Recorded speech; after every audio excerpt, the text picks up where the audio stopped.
तुलसीदास जी की प्रेम कहानी। श्री रामचरितमानस जैसे कई महान ग्रंथ लिखने वाले तुलसीदास जी को कौन नहीं जानता है।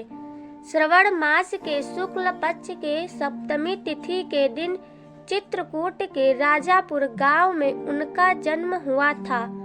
आज देश भर में उनकी जयंती मनाई जा रही है। कहा जाता है कि जन्म के समय तुलसीदास जी ने रोने के बजाय राम नाम लिया था।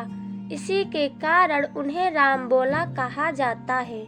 तुलसीदास बचपन से राम भक्त नहीं थे, बल्कि उनकी पत्नी के द्वारा कहे शब्दों के कारण वह इस राम भक्ति की ओर चले और कई महान ग्रंथ लिख डाले थे।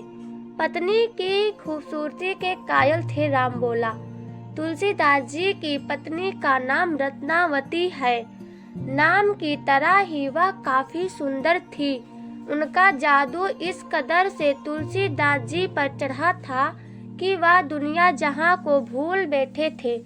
एक बार की बात है कि रत्नावती अपने मायके चली गई थी, लेकिन तुलसीदास को यह दूरी जरा सा भी बर्दाश्त नहीं हुई थी।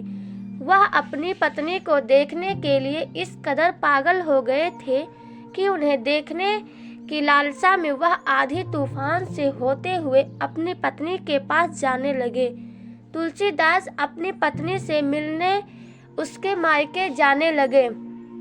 श्रवण मास की एक रात को भयानक आधी तूफान चल रहा था, तो तुलसीदास को रत्नावती की काफी याद आने लगी। उनसे मिलने की चाहत में वह गंगा नदी के तट पर पहुँचे, लेकिन उपनती नदी को पार करना काफी मुश्किल था। ऐसे में उन्हें नदी में एक लाश नजर आई, तो वो बिना कुछ सोचे समझे पकड़कर नदी पार कर गए। वह जब अपने ससुराल पहुँचे तो काफी रात हो गई थी। ऐसे में दरवाजा बंद था, लेकिन पत्नी से मिलने की लालसा में वह जैसे तैसे दीवार फाड़ कर घर के अंदर पहुँचे।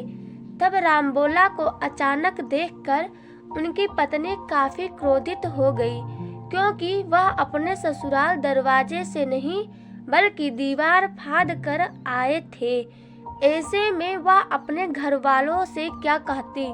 रत्नावती को इतना ज्यादा क्रोध आया कि उन्होंने कहा, मेरे हाड़ मांस के इस शरीर से आपको इतना ज्यादा प्यार है, इसके बजाय अगर राम नाम से प्रेम किया होता तो जीवन सफल हो गया होता। रत्नावती की इस बात को सुनकर रामबोला का अंतर्मन जाग उठा और वह तुरंत ही अपनी पत्नी के कक्ष को छोड़कर राम नाम की खोज में निकल गए। रामबोला ने अपना पूरा जीवन राम की भक्ति में लगा दिया। ऐसे में उन्होंने रामचरितमानस की रचना की। इसके अलावा उन्होंने 12 अन्य ग्रंथों को भी लिखा था, जिसमें हनुमान चालीसा, संकट मोचन, हनुमान अष्टक, दोहावली, जानकी मंगल, हनुमान बाहुक आदि रचनाएं हैं।